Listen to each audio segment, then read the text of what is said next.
All right, what's up, everybody? 2 days of the free agency legal tampering period are over. If you don't know, none of these deals are technically official till tomorrow. They can't officially put pen to paper till tomorrow, but in this day and age, a lot of the deals are already rolling out as soon as Monday hits. So that's exactly what happened yesterday. We had a ton of deals, ton of news around the league. Obviously, we're going to start off with what the Titans have done, and we're gonna talk about that. So, the big move the Titans made so far that everybody's talking about, for better or worse, is Dan Moore. We signed Dan Moore, left tackle for the Pittsburgh Steelers. He got a massive deal. Um, it's 4 years, $82 million, with which half of that's guaranteed. I'm sure the way that they do things nowadays, there's going to be void years in there, so I'm sure it's not actually 4 year 82 million. It won't be. It's not like that bad. Um, but he is currently the sixth highest paid left tackle in the league, and at face value, you're probably wondering like, why the fuck is he the sixth highest paid tackle in the league? So last year, Dan Moore graded out as pretty average at Pro Football Focus. But he did allow 12 sacks, which was the most of any tackle period in the league. More than NPF, more than anybody. So, but to put that into perspective, he went against Trey Hendrickson and Myles Garrett twice a year. There ain't nobody in the AFC South like that. So, I don't know. Call it cope. Call it whatever you want, but – and they did already, before you give your thoughts, Ryan, they did already confirm Latham will be moved to right tackle, which is where he should have been playing in the first place. Should you have drafted a right tackle in the top 10? Probably not, but that's a conversation for another day. Latham's going to be right tackle. Moore's going to be the left tackle. So that massive contract, at least it's going to a left tackle. Yeah. What do you think? Well, I will say, I think this is just the price to get in on the tackle market nowadays, especially when you're a bad team.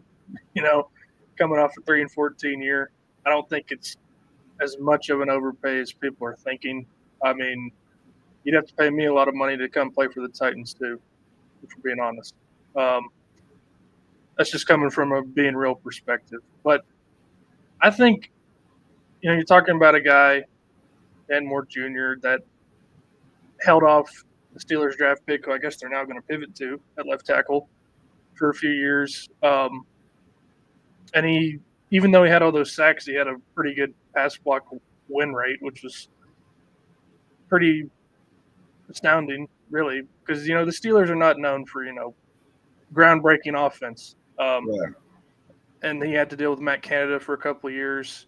And plus, Russell Wilson has been known to run into a few sacks, but so is Will Levis. So let's hope to God Will Levis is not playing quarterback next year. If Will Levis is the quarterback, then there's a whole lot of other problems. Yeah.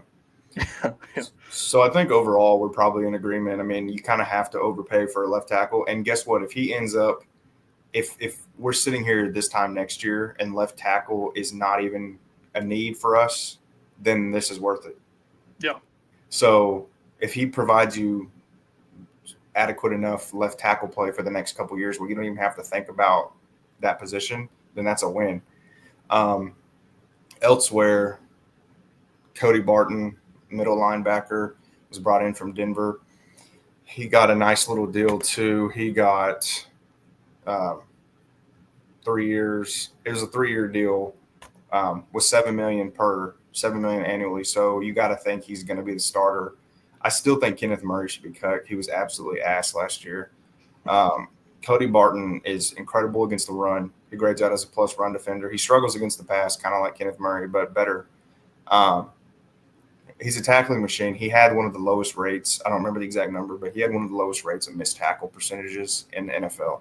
So he's a sure tackler, great against the run. Quick thoughts on Barton? I think it continues a theme from Moore Jr. as well, is that they're going after guys who are available. This guy doesn't get injured. He's only missed 4 games in 4 years. It's guys like that is, going to be welcome for a Titans team that, seems like they don't even train in the offseason with how many injuries they accrue. And I think the Cody Barton signing speaks more to James Williams and Cedric Gary not being trustable right now than it does, Cody Barton being paid that much money. Yeah, for sure. Um, so, solid signing there. It fills a need. And they did also confirm today that Jack Gibbons, Dr. Gibby, was not tendered a contract. So he'll be gone. Good riddance. Yeah. Sebastian Joseph Day was brought back, 1 year, $7 million deal. I love SJD. I think he's super underrated. Not sure why he re-signed, to be completely honest, because you would think every contending team needs a guy like that. But he likes being here, so I love it. He makes the team better. Morgan Cox, BFL, was also re-signed to be the long snapper for one more season. Daryl Baker Jr., he was a solid cornerback. Follow him on TikTok if y'all don't, because he shows off his cool collection of cars. But we re-signed him, and that's not a flashy signing by any means, but he filled in admirably last year for Chidobe Awuzie and L'Jarius Sneed. Like, do you ever remember hearing Daryl Baker's name called in a bad way? Like, I don't. Not really. Just solid depth. I mean, he's not going to be a starter, but solid depth. And then Andrew Rupsich was re-signed, just a camp body on the line. Can't imagine he breaks camp as on the roster. And then Keandre Coburn and Otis Reese were also tendered contracts, which, again, Reese is probably just a camp body at this point, but Coburn is a solid backup nose tackle, and he's friends with Tavondre Sweat, so that's why that happened. Yep. Possibly the biggest shocker so far, Stonehouse is gone. They didn't tender him a contract, which I don't know, Ryan, I'm sure you understand the difference, but I'm going to break it down for our audience. Stonehouse wasn't even a free agent. He was a restricted free agent, which means the Titans can tender him a contract per his slot value, which in this case was about $3 million. So it's basically a free agent that can't sign with any other team unless you let them. Yep. And the Titans could have just tendered him a contract. Everybody expected them to, but instead they declined to do that. And he will now be an unrestricted free agent, meaning he can sign with whoever he wants. Titans fans on social media were acting like we just lost prime Tom Brady. At the end of the day, I like Stonehouse, but at the end of the day, he's a punter, and he outkicks his coverage constantly.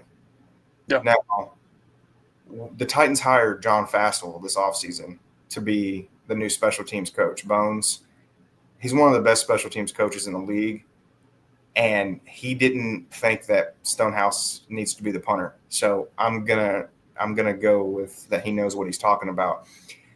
And that leads me to segue that we brought in Johnny Hecker, who's been one of the best punters. I mean, he's one of those punters that, like, nobody knows punters, but everybody knows Johnny Hecker. It's just a popular punter name. He's worked with Fassel before, so Fassel likes him, and he brought him in. So I'm fine with it. What do you think? Yeah, I mean, like you said, if you're going to, pay a punter or decide to pay a punter, you better really like him. And like you said, he constantly just kicked it too far. I think you texted me today, just because ball go boom doesn't mean that you're a good punter. I don't remember a time, and I have season tickets, I don't remember a time seeing with my eyes in person him pinning somebody inside the 10-yard line this year. And a guy like Johnny Hecker is more apt to do that. I mean, well, to be fair, he was cheaper too. Like the deal that we gave Hecker is less than what Stonehouse would have made. Yeah, I mean, and I've seen the complaint like, oh well, Hecker's 35. I mean, so what? I mean, how often does a punter play for a team for 18 years? Like, it doesn't really matter. Like, yeah, he can play till he's 44. Like, who cares?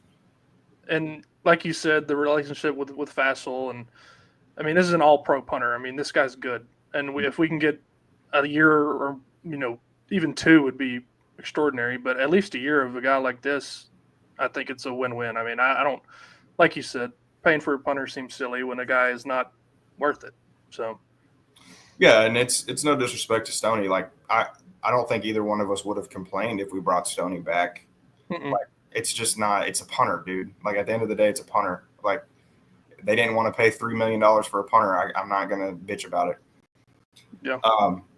Also, one more re-signing. Mike Brown was re-signed for safety depth. He's most famous for the absolute bullshit call against the Vikings. Yeah. Solid player. He's a good player. He comes in, he plays hard, he hits hard. He came up pretty big when Hooker was down this year.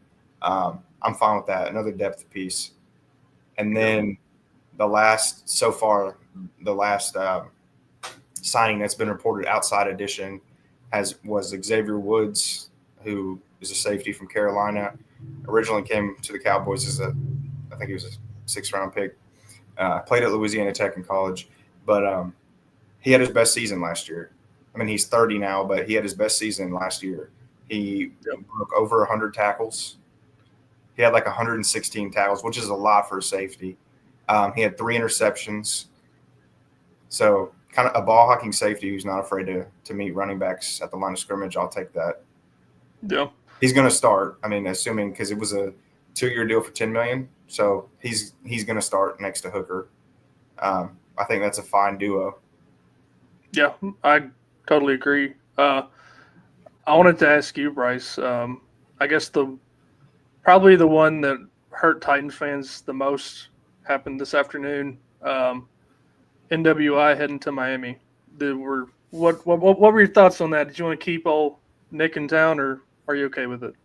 Yeah, I mean, this is the only thing that I can really complain about so far. Well, I can probably find more, but the Nick thing bothered me a little bit because he never complained. He just came in and made plays. Like, he wasn't explosive, he wasn't elite by any stretch of the imagination, but he's just a solid wide receiver 3 or 4. I don't know why you wouldn't keep him around, especially considering he only got $3.5 million. It's not like, some people were thinking he was going to get $8-9 million a year. He got $3.5 million. Like, I don't know what the point. Like, what would it have hurt to bring him back? Now, granted, it's not Madden. He might have not wanted to come back. That's a possibility that no one ever seems to consider. Yeah. But you got to think if he wanted to come back. I mean, I don't understand why you couldn't make that work.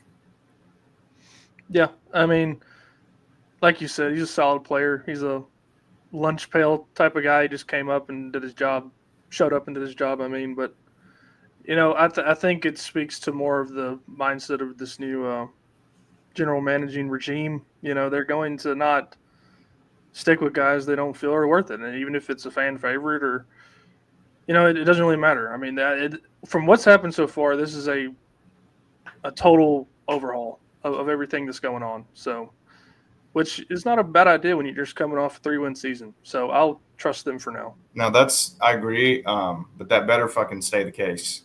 Like, Treylon Burks better not be on the roster. Come opening day, Burks better not be here. NPF better not be here. Go ahead and get rid of all the fucking scrubs. I agree. Like, if we're going to start from scratch, let's just start from scratch. There's so many scrubs on this team that shouldn't be here. But we'll end overall. I think this is kind of what we were expecting. There's no point to do home run signings. I mean, we're not good. This is about identity building and, filling out bodies essentially. So I wanted to talk before we get off here. I wanted to talk about some VFLs, some news there. So Daryl Baker, this pisses me off really bad. So we had 2 edge rushers, Daryl Taylor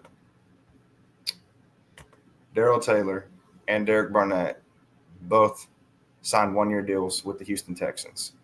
Yeah. That irks my soul because you got to think Taylor and Barnett both would have been nice for the Titans because the depth at the edge is non-existent.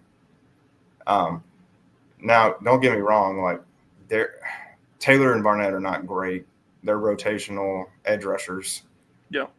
So, but still, it sucks when they go to a division rival. But the Titans re-signed Morgan Cox, so VFL. They also still have Gabe Judy-Lally and Jabari Small. So, hey, at least they got some. I mean, it's like you said, it'd be nice to have them because now I can't really cheer for them in good conscience whenever they're playing the Titans. But it'll be all right. The one that I think is the most notable of any of the Tennessee alumni that have signed so far with another team is Josh Palmer to the Bills. I think that's a great spot for him. Yeah, I love Josh Palmer. I think he's a great player. Kind of seems like an overpay to me, just because he has one season of 600 yards. That's it. He basically is Nick Westbrook Akine with a little bit more upside. Yeah. And he got like $7 million a year, but the Bills are probably the best landing spot for him. They desperately need receivers that can do something. So he could. I think it's a pretty safe bet that he'll have his best season in 2025. Yeah, you think so? And also, I don't know when the last time this has happened, if ever, but right now the New England Patriots have 2 VFL quarterbacks in their quarterback room. For now. For now, yeah. There's been a lot of rumors about Joe floating around. So Josh Dobbs signed with the Patriots. It's a shame he has to play with Mike Vrabel, but and then shout out to Matthew Butler, defensive tackle for the Raiders. He got re-signed, so that's cool. Yeah, I don't think that about rounds it out for VFL's signing or re-signing so far, right? Yes. Let me make sure real quick.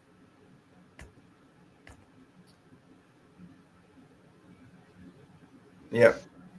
Jalen Reeves may have been still on the Lions. He was thought to be a cap casualty, but Clarksville's finest is still there. Special teams ace, JRM. Let's go. All right, so that's it. That's what the Titans have done so far. So got a starting safety, got a starting left tackle, got a starting middle linebacker. And the rest is in the draft, I guess. I hope. See. Okay, before we get off here, are you interested in Russell Wilson or the latest report that signified the Titans are into Mac Jones or Carson Wentz? No, except Wilson. I could get behind. I floated the idea to you multiple times, even like months before free agency started. But I would rather bring back Marcus than go with Mac or Carson Wentz. I mean, I in theory I wouldn't hate it, but PK said there's less than 0% chance. Yeah, I mean the breakup was not the cleanest, but I'm just living in my dreams. But I still stand by. I'd rather have Marcus than Wentz or fucking McCorkle Jones. Like, hey, McCorkle Jones is used to winning in Nissan Stadium, as we learned firsthand. Yeah, but yeah, I mean, as far as quarterback goes, it's really the more time goes by, it really seems like Titans have their eyes set on Cam Ward. So we'll just see how it all unfolds in the next month or two. So I don't know. Are you in favor of Wilson if it means not getting Cam, or do you want to sign Wilson and draft Cam? What's your plan for that if you had the keys to the kingdom? We'll save most of this for the draft episode we'll do next, but I don't think there's any point in signing Russell Wilson or Aaron Rodgers because the team is hot ass. And what is that going to accomplish? Like, if we get Russ, we're going to win 6 games instead of 3. Like, yeah, we're not a quarterback away. Like, It just doesn't make sense. That's where I'm at with it. Yeah, I'm more or less in the same boat. But anything else you want to cover tonight, man? That's it. We'll be back if anything notable happens. Otherwise, we'll be back next week with the draft episode. So tighten up, baby. Tighten up.